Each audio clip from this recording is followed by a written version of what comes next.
Olá, meus queridos alunos. Vamos conversar um pouco referente ao vídeo anterior e logo em seguida nós prosseguimos no material que já foi disponibilizado para vocês. Bom, é, houveram alguns questionamentos referente ao tempo do vídeo, não é? A instituição havia me informado que seria interessante particionar, mas como é um vídeo introdutório, que faz um resumão da disciplina, e a atividade proposta seria referente aos 3 vídeos, eu achei interessante liberar os 3 de uma vez e não particionar para fazer parte de uma atividade e depois outra atividade. Né? Eu conversei com a instituição, foi aprovado, e por isso eu liberei para vocês. Mas se alguém tiver com alguma dificuldade, né, referente a esses vídeos todos juntos, eu posso enviar os links dos vídeos particionados. Não vai ter a minha parte falando, né, porque eu fiz o processo inicial, comentei o primeiro vídeo, mas para enviar os links vão ser realmente sem essa minha parte editada. Sobre a questão de entender tudo que foi passado nos vídeos, assim, é preciso ter um pouco de paciência mesmo, né? Porque a gente está vivendo um momento atípico. Para mim também é atípico ministrar aulas à distância. Eu nunca participei de processos como esses, nunca me interessei, mas a gente aceita os desafios e é como eu falei para vocês, quem não se flexibiliza, quebra, rompe, né? Não aguenta, se tora, como diz a história. E aí é um processo que a gente está tendo que ou a gente flexibiliza para envergar e dobrar, como diz a história, ou a gente não acompanha os processos, né? Então é muita paciência, né? Muita respiração, sabe? Muito parar naquela hora que já não está aguentando mais e fazer tomar uma água, dar um passeio, parar, fazer outra coisa para depois voltar, né? Porque realmente a cabecinha da gente não aguenta, né? Então, assim, como eu estava falando para um aluno hoje à tarde, é preciso um pouco de paciência, né? E que esse primeiro momento é realmente bastante complicado, porque é um choque, né, aquela quantidade de informações todas de uma vez. E como eu disse, é um resumão da disciplina. A gente vai ver tudo passo a passo no material que eu disponibilizei para vocês. Ali é um geralzão, como diz a história. E vocês fiquem tranquilos que a gente vai trabalhar os conteúdos passo a passo. Eu estou aqui para ajudar vocês. O meu objetivo como professora, né, para a instituição é que eu passe os conteúdos que eu já sei para vocês que ainda vão entender, mas o meu principal objetivo é um objetivo pessoal, tá? Na questão de ensino, é saber que vocês entenderam, né, o conteúdo. E a minha satisfação é essa. Se vocês não atingem uma nota X na avaliação, no mínimo, né, não vou aqui dizer que quero que todo mundo tire 10, porque existem vários fatores que vão contribuir para que essa nota seja maior ou menor que 10. Maior ou menor que 10 não, né? Maior ou menor que 7. Então, sem prestar muita atenção, sem focar muito nessa questão dos números, né? Vamos tentar entender, estou aqui para pegar na mão mesmo e a gente vencer juntos, né? Esse desafio que são essas aulas à distância, certo? Com relação a uma introdução assim mais tete a tete, né? Trocando em miúdos, em palavras no popular, como eu gosto de dizer e falar, conversar com os meus alunos. Existe, eu não sei se, porque para a disciplina, para a turma 2020, a turma de 2020, a segunda turma de 2020, realmente fica meio estranho iniciar por essa disciplina, porque é como se você estivesse entrando no curso para trabalhar na área de saúde, mas, no entanto, você vai ver falar de indústria. Poxa, que é isso? Entrei pensando uma coisa e caí de paraquedas em outra. Não é bem assim. A radiologia, ela é uma área, né? A área da radiologia é uma área que ela tem diversos campos de aplicação, né? Não é só na saúde, mas na indústria também. Tá? Existem possibilidades, por exemplo, uma coisa que eu sempre falo na introdução para os meus alunos é que é, existe áreas na radiologia industrial que a gente nem, às vezes nem conhece, nunca nem ouviu falar. Né? Tem uma área chamada beneficiamento de gemas. Né? Gemologia é o estudo das pedras preciosas, ou estudo das pedras naturais. Existe uma área da radiologia industrial que é possível fazer modificações físicas, né? Mudança de colorações, por exemplo, em pedras preciosas, tá? Utilizando radiação ionizante. Existe também na área da agricultura, né? A possibilidade de eu conseguir modificar geneticamente códigos que vão ser responsáveis pelo crescimento, por exemplo, de uma mangueira. E aí eu consigo manter a quantidade de produção de uma árvore, sei lá, de 5 metros, 7 metros de altura, a mesma produção em frutos com uma árvore de 2 metros, 1,5 metros, por exemplo. Pra vocês terem uma ideia. Além da parte de esterilização de alimentos, né? Esterilização de alimentos, maquiagens, insumos médicos. Então, existe uma gama de possibilidades que a radiologia pode nos oferecer, né? Por que a disciplina é Noções de Radiologia Industrial? É uma disciplina curta, são apenas noções, a gente não vai fazer aprofundamento, tá? E por que é noções? É noções de radiologia industrial porque, para se trabalhar na área, diga-se de passagem, que é uma área onde se ganha muitíssimo bem, tá? Aqui na Paraíba é uma área bem complicada, porque não tem tanto campo. E, além do mais, vou justificar agora o noções. Para trabalhar na indústria, né, com radiologia, é necessário que a gente faça uma capacitação específica, tá? Um curso específico de preparação para a área da indústria. Eu acho que vocês devem lembrar que no vídeo dizia que usa uma dose muito superior, né, à radiologia médica, tá? Porque são superfícies mais densas, de número atômicos maiores, então precisa de doses muito maiores. Então, por que é que quando acontece um incidente, um acidente, né, uma tragédia no campo da radiologia industrial é uma coisa tão bizarra? Porque as doses são cavalares, né?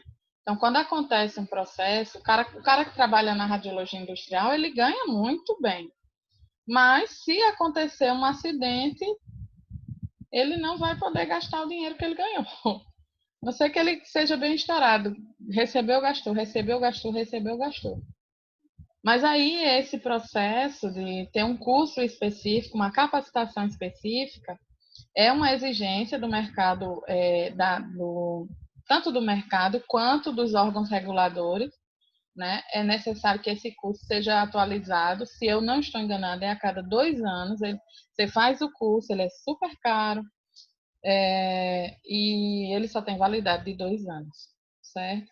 Então, a cada 2 anos, mesmo que você esteja trabalhando, tem que ter essa atualização, né? Tem que ter essa renovação dessa capacitação para trabalhar na indústria. Então, por isso que é noções, certo?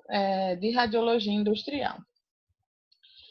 Uma coisa que eu queria falar também seria referente à atividade que foi proposta, né? A atividade proposta era a seguinte: tem lá, durante o vídeo eles mencionam alguns termos, né? Raio-x, filme industrial, ecrãs, é, ensaios não destrutivos, enfim, eles vão mencionando alguns termos.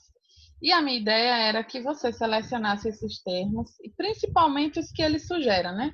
O que eles sugerem, vai ter que ser feito um ensaio não destrutivo. E o que é ensaio não destrutivo? No próprio vídeo, eles já passam esse conceito. Então, a ideia era que vocês fizessem anotações desses termos, dessas palavras, desse conjunto de palavras que viessem, e colocasse em seguida o conceito. Tanto faz ser o conceito dado no vídeo ou um conceito de pesquisa externa, tá? Contanto que você conseguisse entender o que significa aquele termo dentro da radiologia industrial, tá? Então, após esse processo de identificação dos termos, conceituação, eu pedi para que vocês transcrevessem, né, digitassem no formulário do Google que eu disponibilizei. Para quê? É uma forma de eu controlar a atividade de vocês, saber quem está fazendo, né? Quem não está fazendo, quem está participando, né? E quem sabe aí valer alguma coisa para somar a nota da prova, entendem? Então, só tem benefício. Preocupação que vocês não devem ter, certo ou errado. Atividade, minha gente, é para treinar e saber se está certo, né? A preocupação não deve ser acertar. É lógico que você deve procurar responder da maneira mais correta possível, assim seja o seu entendimento. E se você tiver dúvida, consulta o professor, manda uma mensagem, enfim. Façam esse processo de descoberta, tanto de consulta no material que foi dado, quanto nos vídeos, quanto na rede. Existem formas de se pesquisar na rede, né? Por exemplo, eu quero lá radiologia industrial, e aí eu boto radiologia industrial PDF, vai sair uma série de artigos, TCCs, enfim.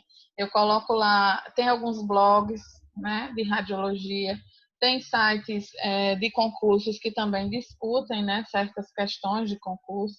Então, há como fazer uma pesquisa na internet de forma mais segura.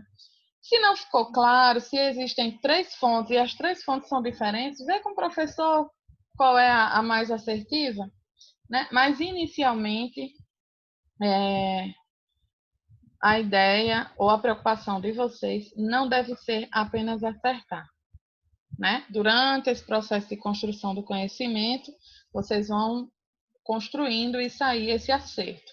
E o dia de acertar realmente tem que ser o dia da prova. Mas até lá, a gente vai conversar várias vezes, vai ter um encontro, vai ter uma revisão. Enfim, a gente vai trabalhar para que no dia da prova vocês tenham o mínimo de dúvida possível, né? E aí sim, aquele dia é o dia de tentar acertar ao máximo, tá certo? Então fiquem tranquilos com relação a essa atividade, certo? No que diz respeito a acertar. Todas as atividades que eu liberar para vocês no Google, vocês precisam realmente parar para fazer naquele momento, abrir um formulário e responder ele todo até o final. Não adianta abrir, aí responde uma, aí responde por uma e depois vai marcando em outra aba que abriu, que assim vai dar errado. Por quê? Cada vez que você abre o formulário do Google, dependendo do tipo de atividade, as questões elas vão ser embaralhadas. E aí isso pode provocar erro em questões que vocês teriam acertado, né? Como tem só uma oportunidade, que é já para controle, né, de atividade, de realizar essas atividades, então o ideal é que você confira tudo, analise tudo, releia, né? E aí depois é que você envia, porque você vai ter uma possibilidade de envio, tá certo?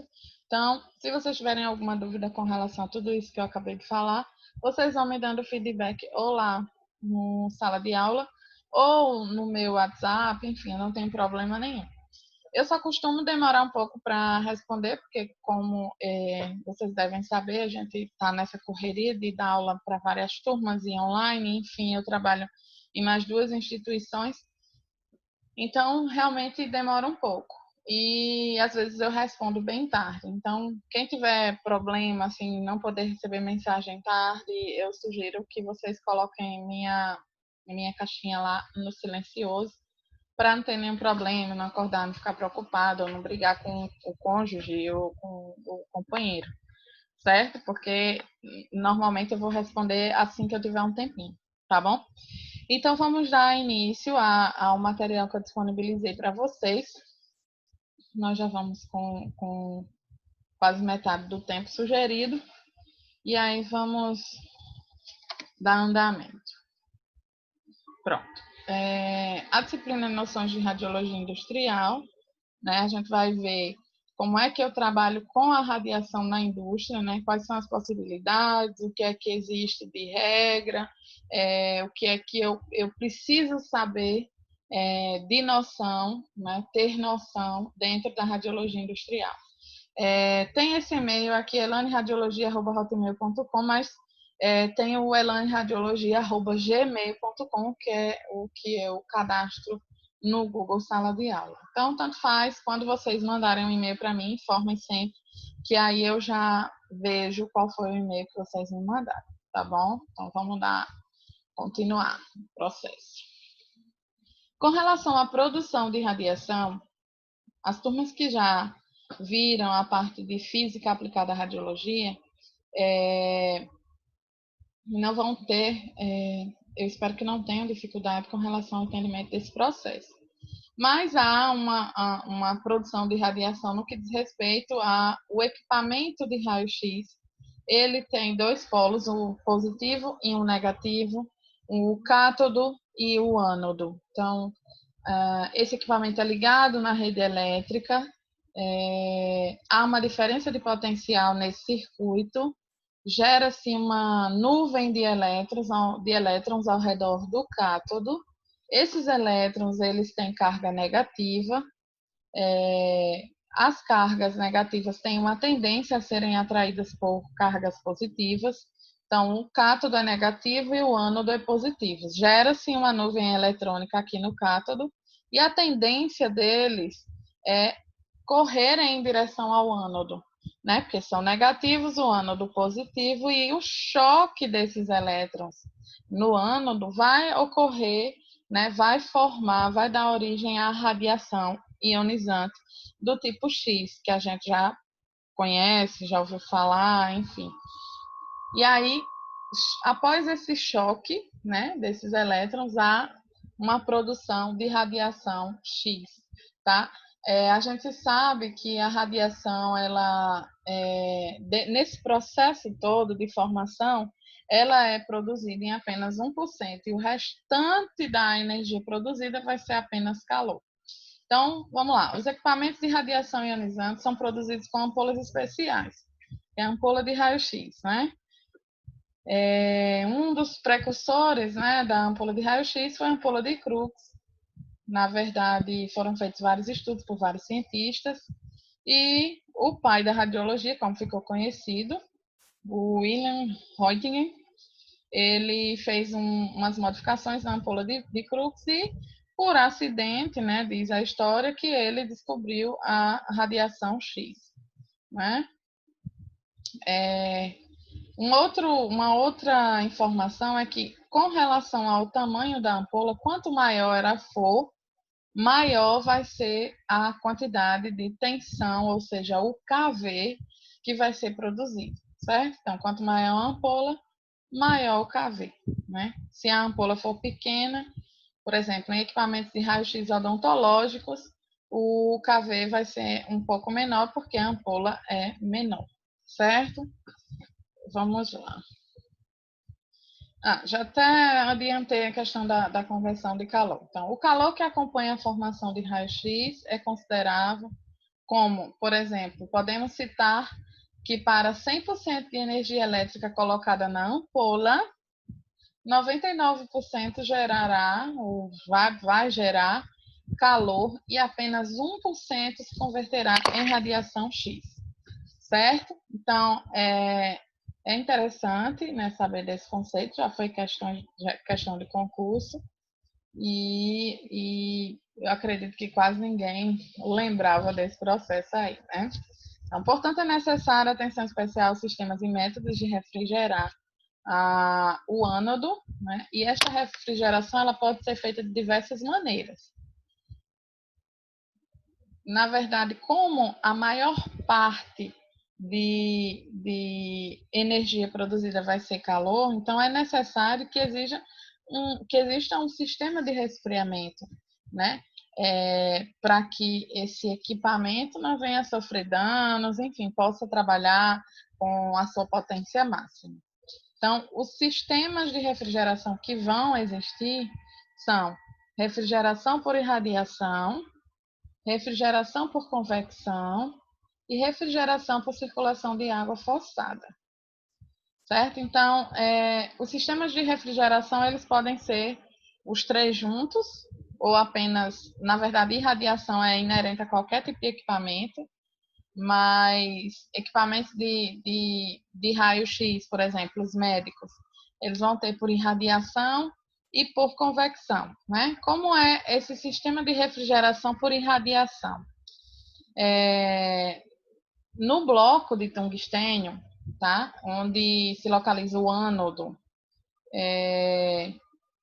Por que usa o tungstênio? Porque é um dos materiais mais resistentes, né, na natureza com relação à temperatura, ponto de fusão, ponto de ebulição, não evaporação e tudo mais. Então, o tungstênio ele vai constituir tanto o cátodo quanto o ânodo, né? O ânodo é exatamente o alvo, tá? Então, à medida que os choques dos elétrons vão ocorrendo no ânodo, esse tungstênio ele também tem essa capacidade alta de dissipação do calor. O que é isso? É quando eu posso aquecer, mas eu tenho facilidade em perder esse calor, né? Por exemplo, se a gente comparar um copo de alumínio e um copo de vidro, se eu colocar café quente no copo de vidro, ele vai manter a temperatura por um tempo, mas ela vai se dissipar, tá? Se eu colocar no copo de alumínio, essa temperatura ela vai se dissipar, porém, numa velocidade menor, num tempo maior, né? Por quê? Porque o alumínio, o material metálico, vai reter um pouco desse calor, tá? Então, uma das características do tungstênio, que constitui o ânodo, é a alta taxa de dissipação de calor. Então, faz com que ele está lá bem quente devido aos choques dos elétrons, mas há uma facilidade de liberação que vai se irradiando por todo o bloco, por todo o ânodo e pela haste que vai fazer parte do sistema de rotação, se o equipamento for de alvo móvel. E se for de alvo fixo, ele vai se estendendo pelo filamento, né, fixo do ânodo, tá? Então, com relação à refrigeração por convecção, como é que acontece esse processo? O calor é irradiado pelo ânodo e se transmite ao prolongamento de cobre, o qual está imerso em óleo ou gás, que refrigera por convecção natural ou circulação. Isso vai acontecer, gente, no equipamento de raio-x convencional, né, usado na área médica. Entre a ampola, né, na verdade vai ter o sistema de formação de radiação, cátodo ânodo, ao redor desse sistema vai ter uma ampola hermeticamente fechada, certo? Sem presença de nenhum tipo de material gasoso, líquido, ou o que quer que seja no interior, porque compromete a produção da radiação.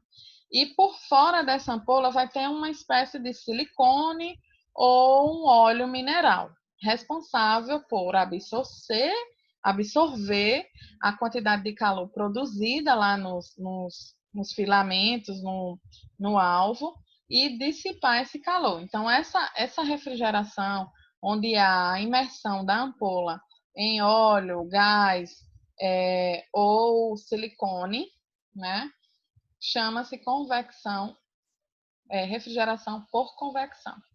certo? Então, refrigeração por circulação forçada de água. Não tem exemplo melhor que eu possa trazer para vocês, como o sistema de radiador de um carro, né? Existe uma produção exagerada, primeiro porque tem combustão, né, de materiais para o funcionamento do carro, e nessa combustão gera-se muito calor. Então, há um superaquecimento, né, no motor lá do carro, e é necessário que tenha um sistema que faça o resfriamento para que aumente a vida útil, né, dos componentes, não derreta, o que não pode ser metálico, o que deve ser de plástico, enfim. Então, esse sistema de circulação forçada, nada mais, nada menos como é que eu posso dizer? Uma espécie de instalação de uma mangueira por onde vai passar, tudo de forma específica, por onde vai passar essa água, carregando essa temperatura, porque a água vai passar fria, temperatura ambiente, ou gelada, enfim, vai passar por essas tubulações e vai carregando esse calor, né, absorvendo esse calor e levando para fora desse sistema. Então, em conceito, a gente tem aqui a refrigeração descrita em B é limitada, principalmente se o aparelho for operado continuamente e exposto ao sol.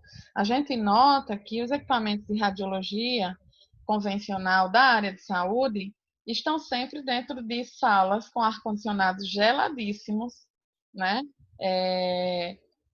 Para que não ocorra o superaquecimento desses equipamentos, porque diminui a eficiência, pode comprometer alguma parte do equipamento, né? Então, dependendo da área, né?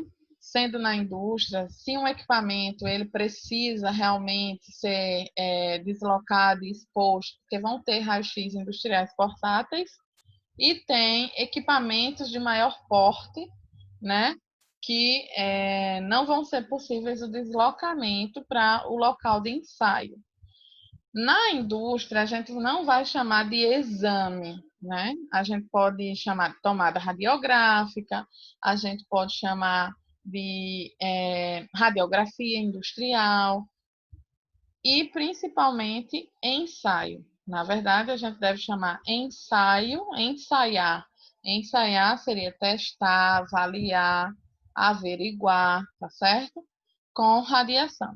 Então, a gente não tem alguns equipamentos que a gente não vai conseguir fazer um ensaio ou ensaiar nos locais onde eles estão. Eles vão ser necessários, vai ser necessário o deslocamento, né? Por exemplo, eu quero fazer um raio-x de uma turbina de um avião, né? Eu quero fazer um ensaio de uma turbina de um avião. Eu não vou ter como levar o avião para colocar a turbina dentro da sala de ensaio. Então, eu vou precisar de um equipamento portátil para que eu possa manuseá-lo lá no local onde o avião se encontra. Então, o sistema de refrigeração de B é limitado, principalmente se o aparelho for operado, exposto ao sol e continuamente. Nesse caso, a circulação de água por uma serpentina integrada à unidade geradora é eficaz, permitindo o uso do aparelho por longos períodos. Então, existe a necessidade de realizar vários ensaios, várias tomadas radiográficas, várias radiografias, várias vezes ao dia. Então, esse equipamento ele vai superaquecer. E aí eu preciso da junção dos três tipos de refrigeração ou de um esquema de refrigeração que seja mais eficaz de acordo com o funcionamento daquele equipamento, tá certo? Então, é mais para vocês terem uma ideia e levarem bastante em consideração que na indústria, se na área médica há uma produção de calor excessiva, tá? Levando em consideração que na indústria a produção de radiação é muito maior, a dose é muito maior, então o equipamento vai ter uma produção de calor muito mais alta comparado à radiação produzida na área médica, né? Então, nós estamos já chegando período, né, o tempo máximo dos vídeos, que são de 30 minutos. E aí a gente volta no próximo vídeo com mais do nosso conteúdo. Eu espero que tenha ficado claro para vocês. Se não ficou claro, vocês têm essa liberdade de me questionar, tá? Podem. A escola está disponibilizando aí uma ferramenta de tirar dúvidas e logo mais já vai estar disponível para vocês, tá bom? Muito obrigada, até a próxima. Tchau, tchau.